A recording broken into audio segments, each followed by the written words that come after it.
everyone. Welcome to the National Coalition of 100 Black Women Mental Health Conference for the Dallas Metropolitan Chapter. My name is Dr. Stacey Alexander. I serve as the mental health chairperson for the committee alongside my wonderful colleague, Jaton Hawkins. We worked diligently to pull off this magnificent symposium on April 25th, and then coronavirus hit. So of course, like everyone else, we took a step back and really considered how could we bring the same awesome information to the public without sacrificing anyone's health. We did not want to do that. So as we strategized, we figured out, hey, we can get everybody on a virtual panel discussion and have some really good information disseminated to the public in their own living rooms, their offices, bedrooms, on the patio, wherever you're relaxing, to engage in some dialogue about mental health care.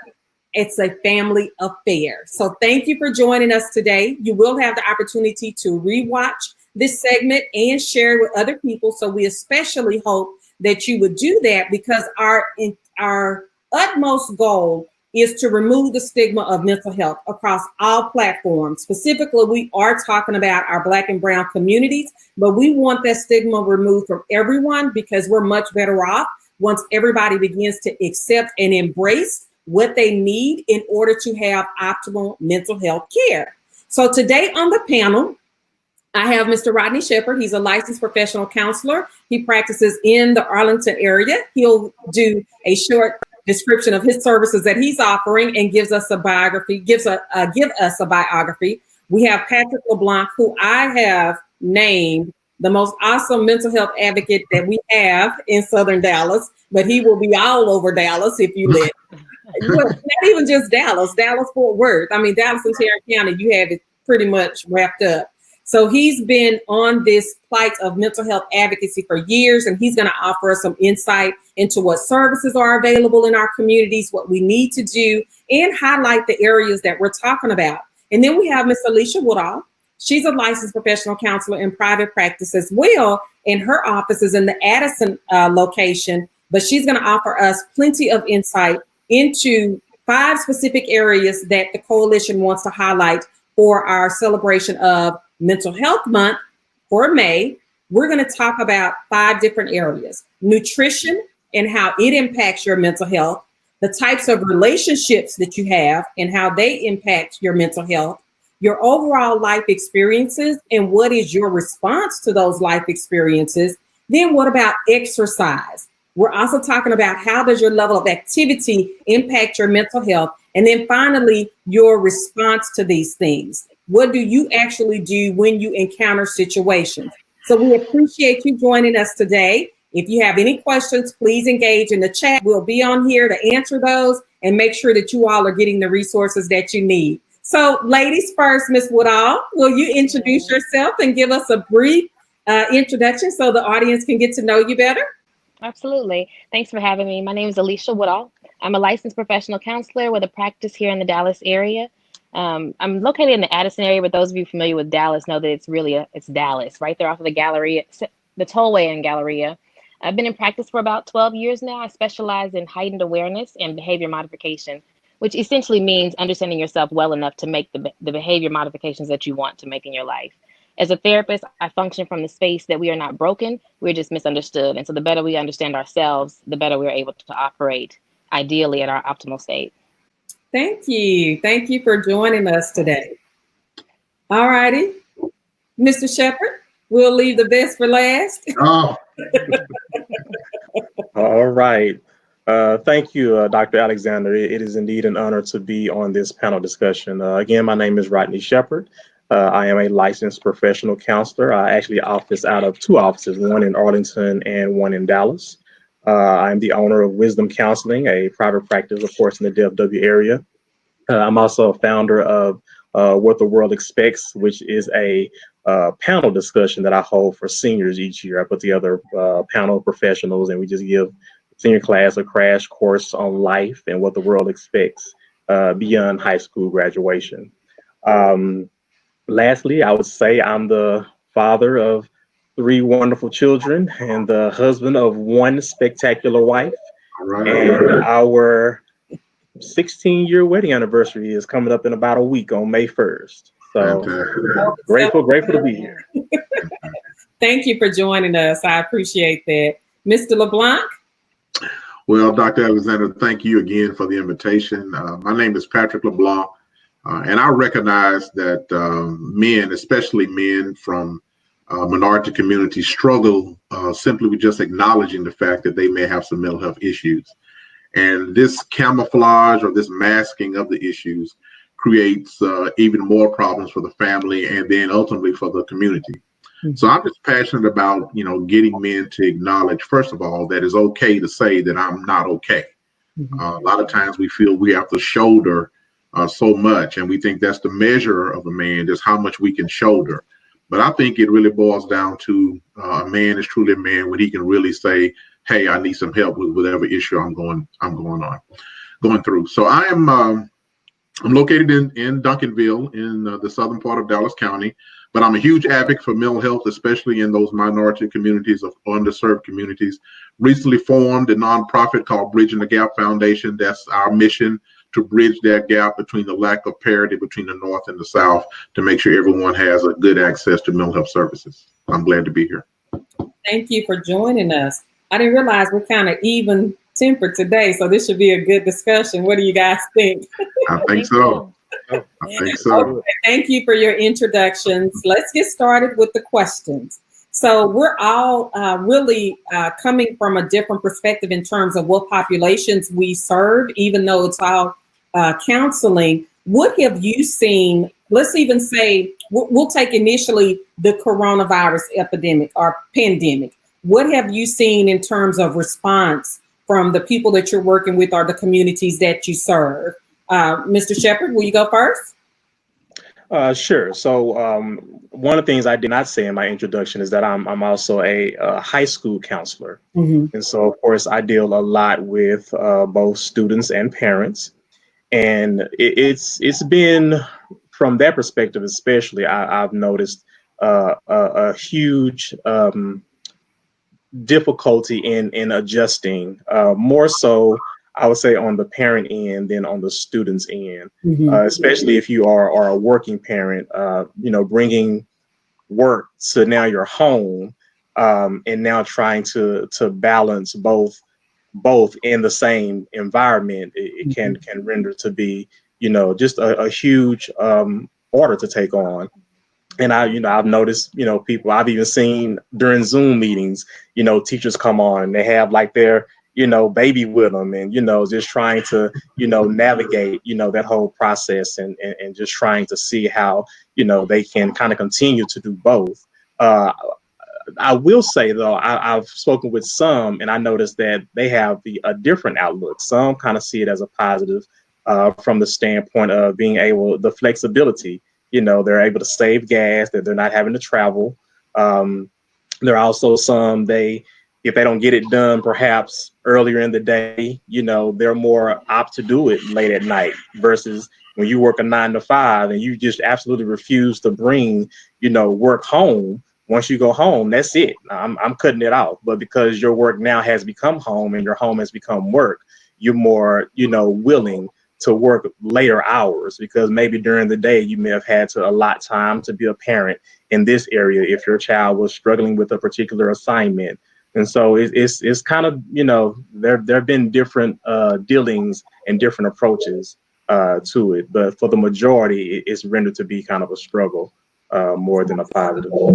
I talk with one, I have a group of clinicians that I work with, and one of the responses, which I had not considered, was a resentment of having to bring their work environment into their home environment, because their home is their sanctuary. And I hadn't considered that, because I have a lot of space, like to move around. Even with other people in the house, I can still move around and have space that's totally separate from my sanctuary, which is my bedroom. I hadn't thought about that. What have you guys seen in terms of that? Yeah, I would agree with that. I mean, as a matter of fact, a lot of people will tend to have a different background, because they don't want people to see their house. They don't want you to focus on any parts of their home. Many people will have their their computers, in a position where you can only see the ceiling. You can see maybe this much of their face, and just different things. It's kind of an uncomfortable almost a violation of privacy. Is how some people kind of feel. You know, I don't want to welcome a classroom of 25 students into my home like that. And so, but you have to make those adjustments. And so, yeah, it's been a struggle for some. What have you seen, Alisha, from your perspective, the population that you're working with? What has been the emotional response? Yeah, it really is, like he was saying earlier, a heightened anxiety. So there's lots of anxiety that's coming up for people. It's bringing to surface some things that they really hadn't had to deal with before, because when the hamster race, or, you know, you're moving so fast, you don't have time to think about some of these things. So it's bringing those issues to the surface, because now you have a little more time to think about it, or not to be in traffic, so to speak. So absolutely, there's more anxiety and depression, I think, on my end. Patrick, have you seen anything, especially with men, how they're responding to the pandemic? Well, I think a lot of people were that I've talked to were kind of excited about, you know, as Mr. Shepherd said, being at home, having that added flexibility. But I talked with just the other morning, I said about maybe less than a week ago, talked to a pastor of a church here locally, and he just flat admitted that he has been struggling. He has ultimately been struggling with the fact, and I guess not being able to see his people at his church, not being able to interact with with people, especially when you're that kind of person that you kind of feed on interaction. You like being connected. And he admitted that he was actually struggling. And I told him, you know, about, you know, if he needed to get connected with some therapists, we could do that. But I was happy to the fact that he admitted it. But I think a lot of us, again, to the point where as this go on and on and on, as you know, someone has said earlier, I think, you know, dealing with the anxiety and the depression and whatever else is going to start coming more to the surface as long as this thing goes on, I think. You know, I actually released a downloadable for people, and it said, "Yes, Pastor, you need counseling." Counseling.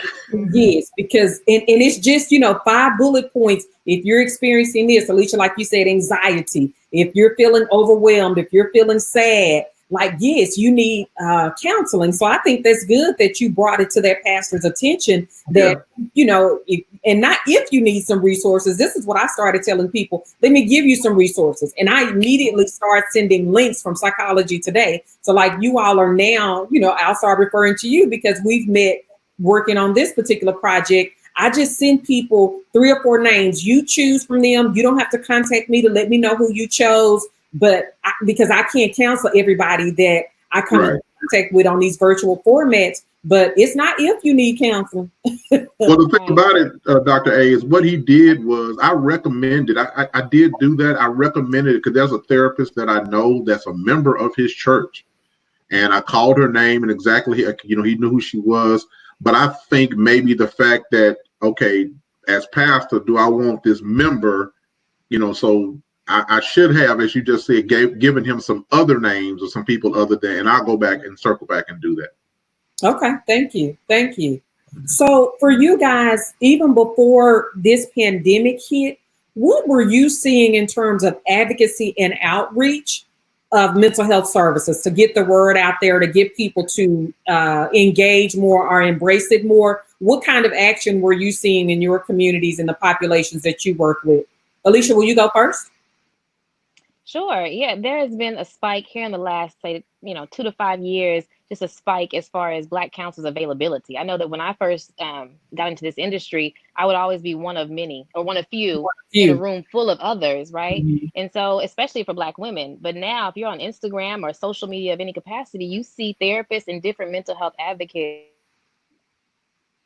all over the place. And that's been awesome. So there are just different lives. There's different groups that are being offered. I've seen a lot of innovation in the way that these groups are being offered. You know, we have these younger, I say younger as I'm old, but these younger therapists that are doing so many innovative things with mental health. And it's just awesome to see that change. I tell people a lot, when I started back, 12 years ago, a lot of times I didn't want my face on screen because I thought that it would deter people from coming to therapy. But now Black therapists and Black therapy is where it's at. People are looking for Black therapists. They want someone to come to that looks like them.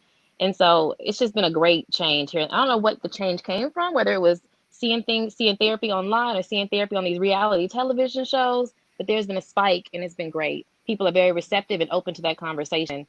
And it's a drastic change over the decade, I would say. I'm sure you've seen that same change because you've been in the industry as well for over a decade.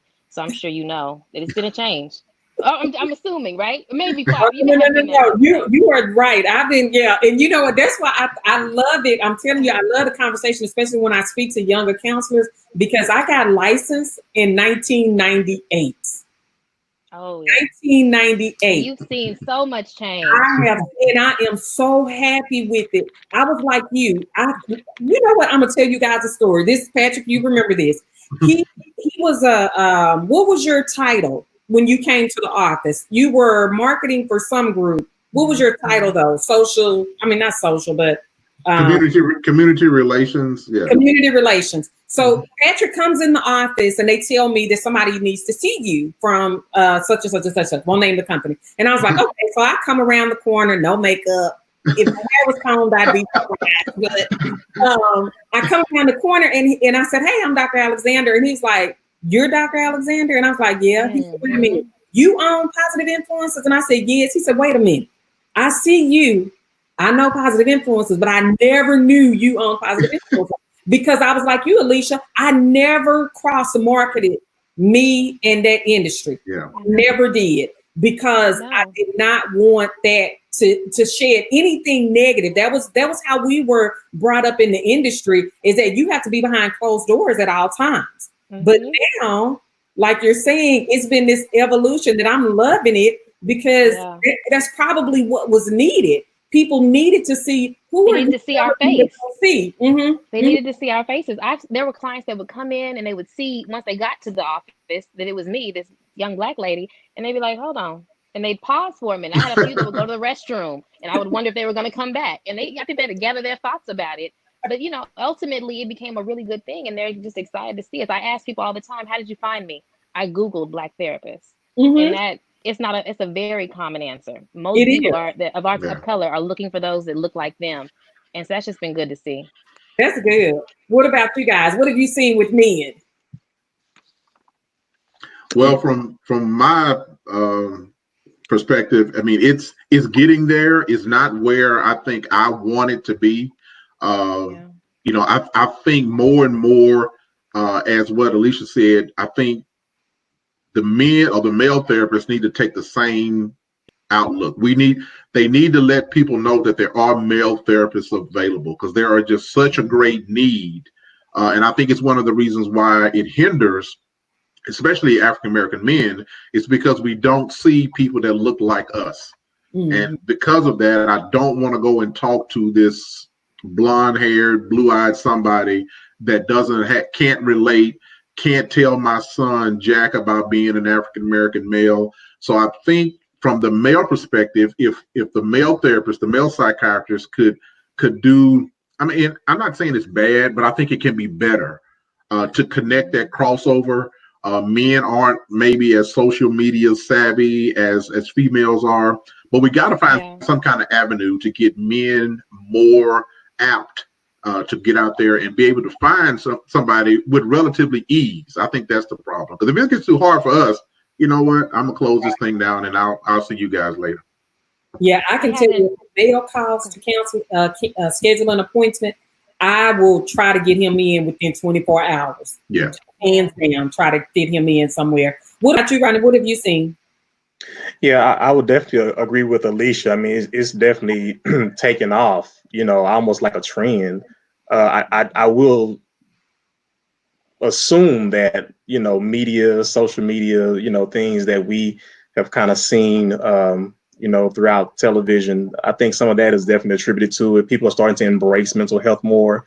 It's not, you know, there are still some individuals that feel like, oh, we stronger than that. We can just pray and that's it. You know, that's sufficient. But I think people are starting to realize that, no, we need a little bit more than prayer. We need some actual wise counsel to aid us through this particular ordeal that, you know, we're now realizing we can't go through on our own. But like, I know with me, I'm a part of, you know, Black male therapists.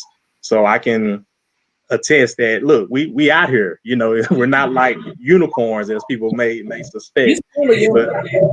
But there are, you know, there are quite a few of us out here.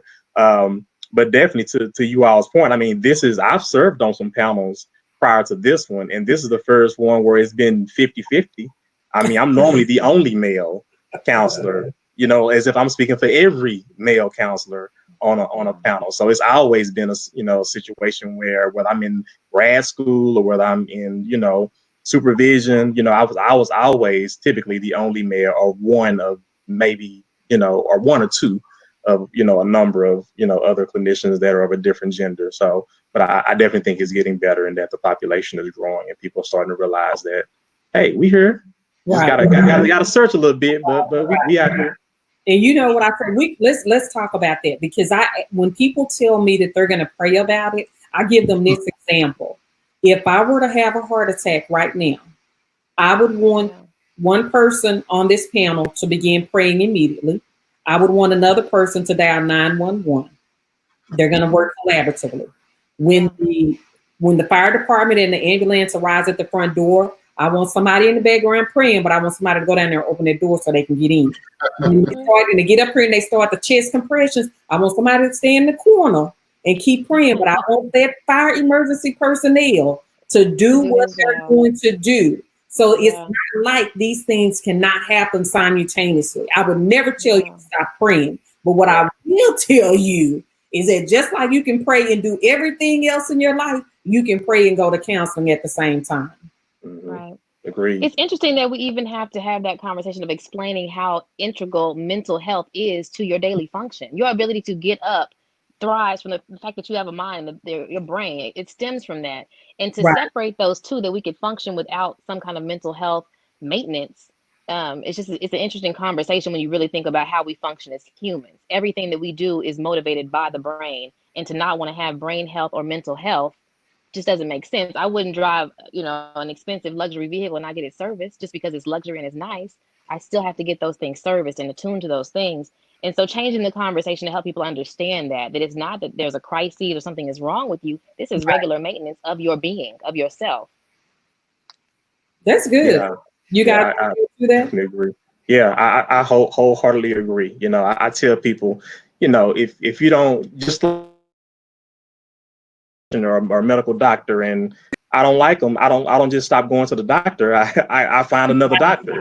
It's no different when it comes to mental health. Maybe your first experience with a therapist wasn't good. That doesn't mean you stop going to counseling. You just find another, counselor or another therapist that will work for you. But it's definitely it's essential. We're considered essential workers. People. I mean, you think about the organs in our body. I mean, the heart was what developed first, but the brain, interestingly enough, was developed last. When you talk about a complete development, 25 years old is the age that you have to be for your brain to be considered fully developed. So it just makes sense that we all theoretically should go to some kind of counseling, because it takes us 25 years for our brains to develop, completely. So at some point we're bound to make some mistakes that will require us to, receive some sort of counsel. So let's transition the conversation when you talk about actual development physiologically and everything. How do you all educate people on the relationship between nutrition and mental health? Do you talk about those in your practices and in your advocacy? Absolutely. So whole person concept. My practice is about whole person. That's mind, body, and soul. Okay. And so the ability to look at yourself. How are you functioning on all capacities, right? So some of us can do really well as far as going to the gym. Our physical health is on par, but then our mental health is struggling. So when you look at yourself from a whole person perspective, you want to address each of those factors. How am I eating? How am I exercising? Is my body taken care of? And then mentally, am I meditating? Am I conscious of what I'm doing, mindful of what's going on around me? And spiritually, whatever that is for each individual, that may vary, but how am I connected to my center as far as my spiritual core? And so when you look at it from whole person, then you can kind of assess how well I'm doing it. And I think what we find is a lot of times people are doing well in one specific area and the other two areas may fall short, or vice versa. And so it's just really helping them attune and make some adjustments in all areas so that you're functioning as a full person and not just in one capacity. Okay. And so nutrition wise, if eating well, you could be doing well at work, doing well in your job and your career, and you're eating crap every day. And that's not good. That's not going to help. And we know that the mind functions based on the nutrition that we put in our body because it's an organ. And so you have to be mindful of what you're putting into this body to make it function at its best capacity. If you're eating slush, you're going to perform in a sludging way. So But things are all connected. And if we help them see that it's connected, they're able to make some adjustments in those areas. I think we have to start with that too at an early age, because that really does come with patterns of behavior. Guys, let me ask you this because we're talking about nutrition, but relationship quality is also a huge contributor to mental health. And I want to ask the guys this specifically, because this is what I'm seeing. Women can be beautiful. I mean, drop dead, just gorgeous. And this is what I'm seeing with quite a few of the men that are having difficulties in terms of their mental health, is getting past the beauty and seeing who that person really is.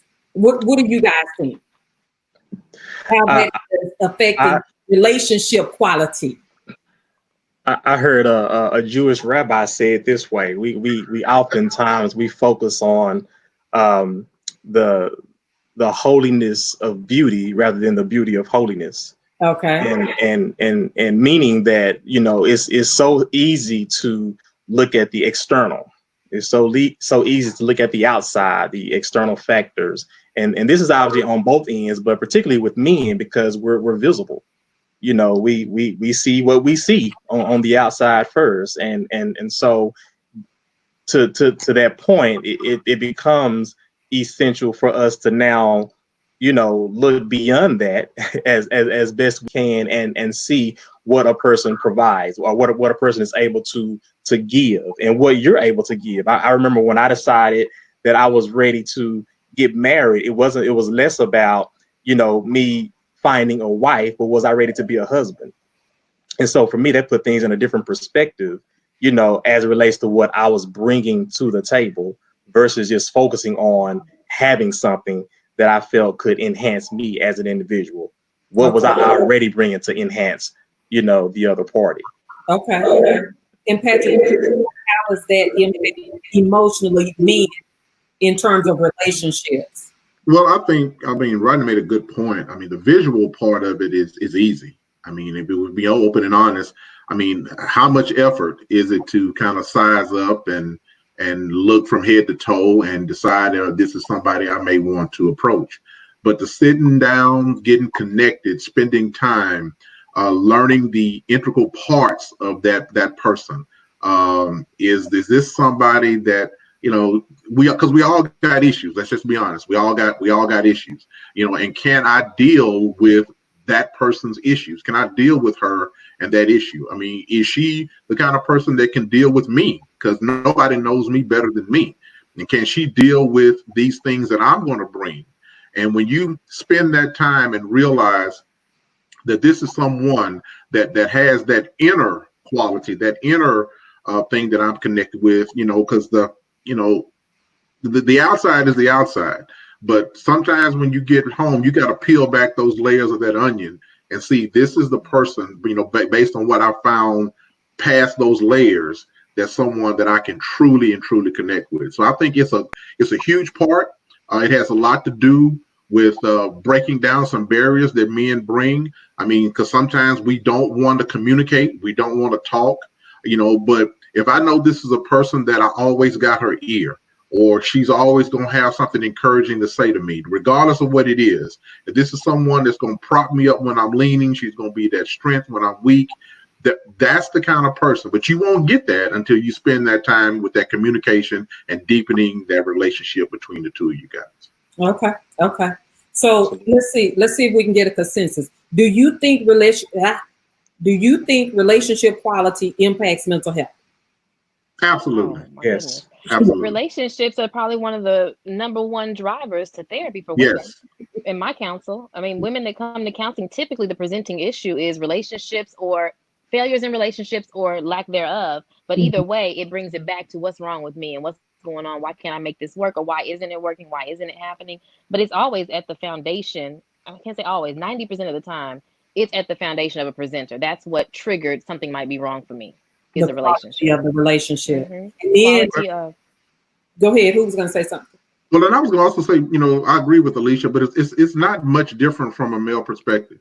I mean, because we want to know that, you know, we have value. I think regardless of relationship, what side of the relationship you're on, You want to know that you have a value in that, if no place else in that relationship, but when things have happened, either that's pre-relationship or during the relationship, how you dealt with those things, or how you going to relate to this current situation.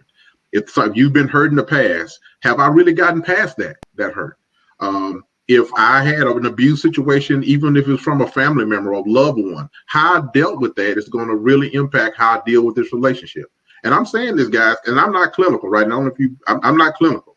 I'm just telling you from what I've heard from men, and why we have certain behaviors is because we're reacting to something that really has never been addressed.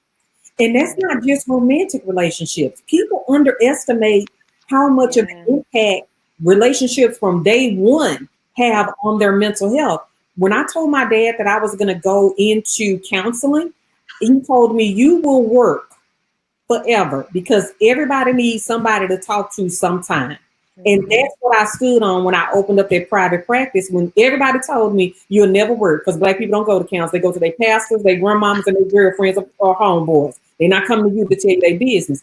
And what we've learned 20 years later is that we will go to counseling and we will access services, but there's some things that if we were educate people more, maybe they'll understand. So when we're talking about the family affair, parents, you're home with your children. Rodney, you spoke to this. Parents, you're home with your children and you're trying to navigate everything, but you getting on your kids' nerves too.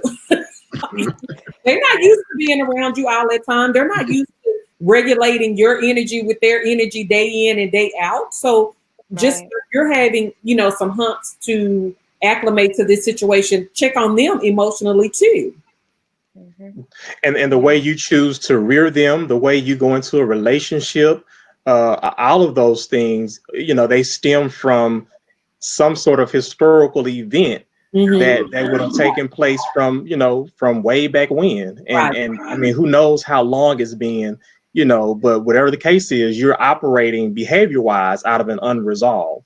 And I think oftentimes because we just go to work, we just continue to live life as we've been doing, and we become so used to it and so accustomed to it that we never sit down and put ourselves in a position to self-examine and self-evaluate why I think the way I do, why I talk the way I do, why I, say certain things, why did I do that? We have those that trigger, like what made me do that? And I tell my clients that's tied to something, that's connected to something. Your pet peeve is connected to something. Yes, it whatever is. Whatever caused you to go from 1 to 10 in a matter of seconds, that's connected to something. And so we have to be willing to sit down, and what better time than during this pandemic to self-examine, some of those things about us. Because if you can't deal with you or get along with you, how do you expect for other people to get along with you? Right. So let's move into another area that contributes to mental health, your response to your circumstances. Like Alisha, when we started talking, you said that some people are adjusting to being put on a stay in place perfectly fine, while other people are stressing. What have you guys seen or taught in terms of it's not always what happens to you, it's your response to what happens to you that impacts your mental health? Right. And so when we talk about mental health, and it goes back to that introspection, that ability to understand what's going on with me personally in my household. So I tell the things I've been working on with my clients is that, you have to assess your variables. What do I have before me? What does my schedule look like? What does my family household have to work with? And then from there, create a formula that works for you. A lot of times we get on these, we hear from these different panels like this one, and we try to do what everybody is doing, when the reality is you have to take time to figure out what's best for you. Because when we're trying to do what everyone else is suggesting, it may not work for you. I know when I had my son, all these suggestions of how to get him to sleep and how to get him to sleep on a scheduled time. And when I was focused on that and what other mothers were saying, it was frustrating because it wasn't working for me. That's not happening in my household. My son did not sleep, never took naps. And I had to recognize that my household and my child is different than Becky's child, than Jonah's child. And I'm going to do what's best for us. And I think the same is true as we're dealing with a pandemic. We have to take time to just sit quietly and assess what are my variables and how can I make this formula work for me based on what I have and what I have before me, based on my situation. And from there, create some things that work for us individually. What about you guys? How have you explained that to me? That is, when they go off, it's not about what happened. It was about your response. Yeah, I would agree. I mean, the fear that oftentimes has been constantly growing, just throughout our society is geared. It's the absence of instruction. You're afraid of the unknown. And so, because particularly with me, and we're natural fixers, well, there's really no one to point the finger at. I mean, this is kind of an uncontrollable circumstance that everyone having to make, the necessary adjustments to.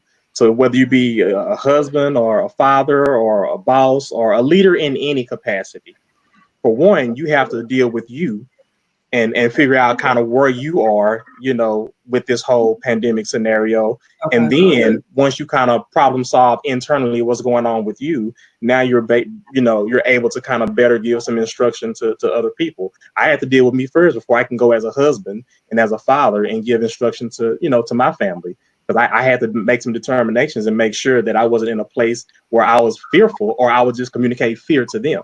And that's not what I wanted to do. That's true. Go ahead, Patrick. I totally agree with him. I mean, because as the male, as that figure, a dominant figure, a figure that is supposed to exemplify strength. It's not just family, but it's just people that we know are looking at us to see how we handle situations, how we handle circumstances, how we're dealing with this pandemic. I mean, so, my grandmother used to always tell me, you never know who's watching you. So you need to always make sure. And so when we have those issues, how do we respond to them? Do we respond in a way that's agitated? And especially when we're around people that's not like us, because now it's going to be labeled. That's the typical response for, that demographics, so to speak. So I totally agree, with our children and right, regardless of their age, they're looking to see how daddy is going to handle this or how daddy does handle it. So absolutely, my friend. I mean, we are just, it has that spotlight on us because of just who we are in our genetics. Don't you think that's a lot of pressure? Absolutely. And that's again why it is. I think I'm just trying to advocate to these men, it's okay. If you're not doing okay, saying you're not doing okay. That's the right there. Yeah. All this stuff that's on us, just as African American men, period. I mean, come on, our shoulders might be big, but after a while, there's only so much. What the song used to say, we was in church, when the load bears down so heavy. I mean, what you gonna do, man? It's okay to be it's okay not to be okay. So right. Get some help. Yeah. Get some help. So let's do this real quick. What are some relaxation tools that you highly recommend to people? And let me say this, and I'll put it at the front end as well, that we're therapists. 3 of us in the room are therapists, but we're not your therapists. So you need to get your own therapist. We're offering some insight into what's going on in our families to make sure that you all address the mental health care, because it is a family affair.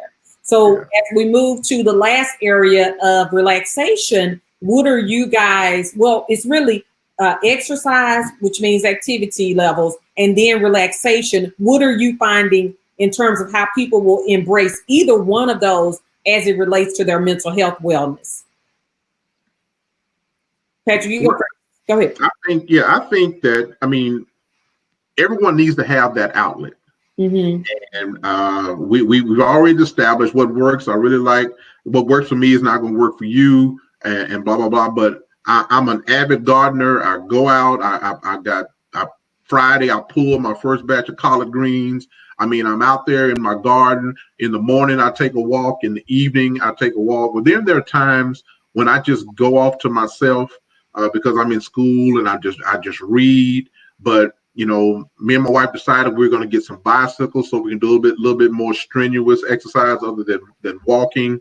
But you have to find that thing that motivates you, that's going to get the blood to pumping, that's going to increase your heart rate.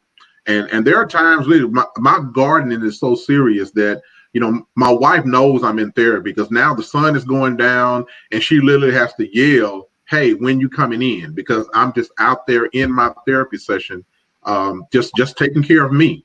So I think it's so important for every individual to find out what that it is, because as Alisha said, it is to me is not going to be it for somebody else. That's true. That's true. Go ahead, Alisha.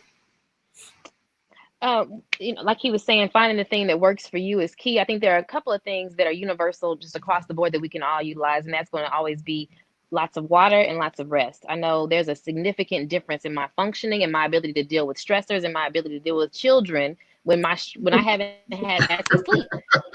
You're going to you can tell something's a little different with Alisha today. Well, she got 4 hours versus 8, Right. and so be monitoring our sleep and making sure that we have a good intake of water. And then to the gardening, going outside. There is so much power in the sun, so much power in being outdoors for a period of time and allowing your body to absorb that. I think those three factors across the board for everyone, water, sleep, and sun are, can work miracles. And then of course the X factor, as you mentioned, whatever it is that brings you personal joy as well, finding time to do that.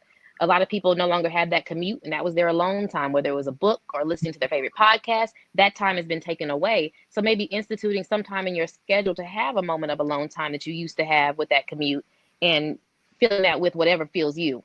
But definitely water, sleep, sun, and those are my 3 for sure. Yeah.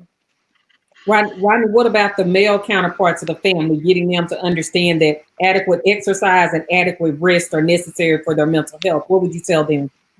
Absolutely. I mean, again, if I'm going to, be the one to ensure that, even others in the household are doing it, then I have to kind of set the example. I have to be the one that others can look at and kind of strive to do the same. So definitely, waking up early, and ensuring that if you, like me, I like to, first thing I do in the morning, I get up and I pray, and at certain times of the day, I pray, and I call my whole family together and we all pray together. Whereas I didn't have that opportunity, before the pandemic. We may pray in the morning, but we weren't praying throughout the day. So there are certain things, in addition to the physical and the external factors, since we're talking about the mental as well, prayer for us is very important. And so I like to ensure that I kind of keep those things habitually going until it becomes a lifestyle for the household and not just a lifestyle for, in this case, the man. And so, and then again, all the other, factors, self-care, if you want to binge watch a Netflix movie, if that's your self-care, if that's the way you relax, hey, have at it. Just make sure that you're in good health holistically. And so I think all of those things are pivotal factors. So that's ways to rest. Yeah. Because we need that. And I think, like you were talking about, the pandemic is everybody was going so fast, you didn't even realize you needed it. Like we were probably 3 weeks in before I realized I was tired. Like I just didn't realize how tired. So much running. Yes, because constantly on the go. So will you, as we begin to come to a close, do you have like 3 tips you want to give people? And if one of you says something that the other one said, you don't have to repeat it. We can just pass it. But do you have 3 tips for helping families manage their mental health during this shutdown and even afterwards? Like we'll be in this maybe even through August, we don't know, but we still want people to focus on their mental health afterwards. So if you could give us 3 tips that would highlight at least one of these sections, what would you tell people in the community about the mental health care of their family?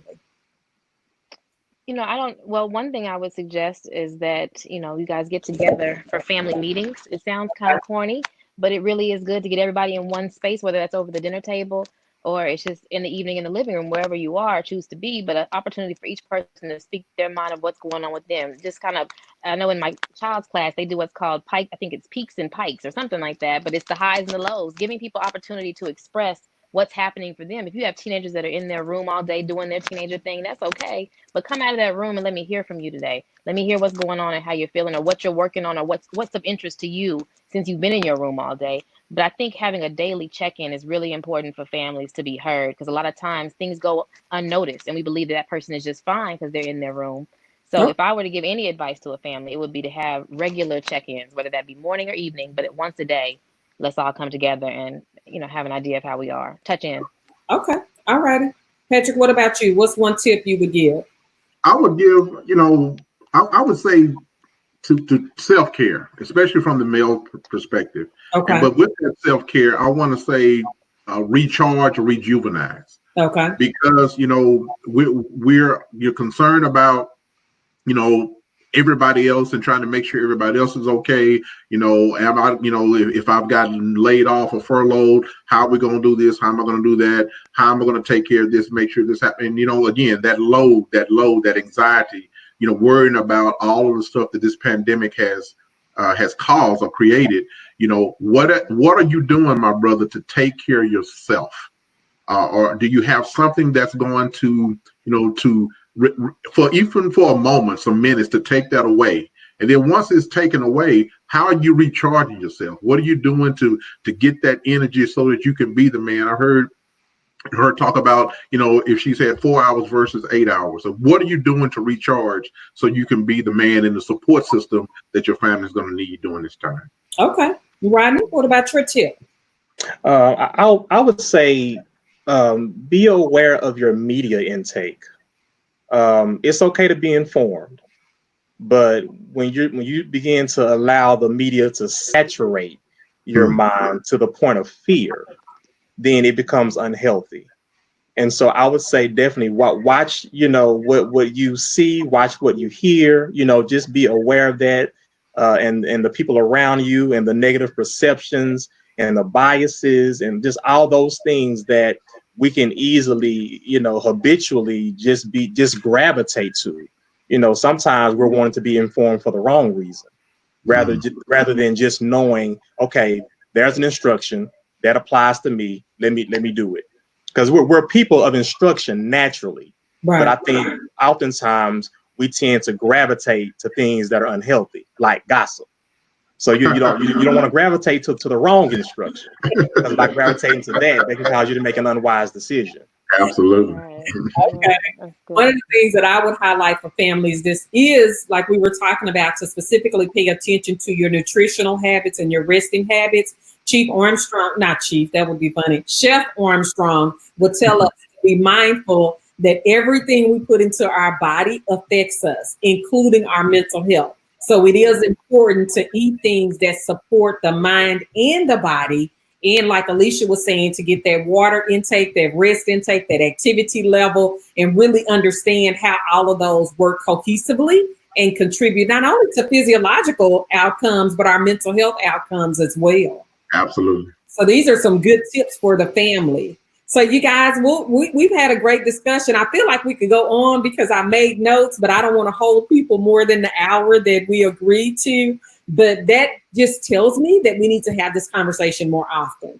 And I think that people will really benefit from understanding how all of those are interconnected so that we will have good quality mental health. And if some things come up that intrude on that, then it's a consensus here, go get some help, right? Absolutely. Absolutely. Okay. So close us out, but maybe 30 seconds each so we can stay on our time. What do you guys want to say in closing?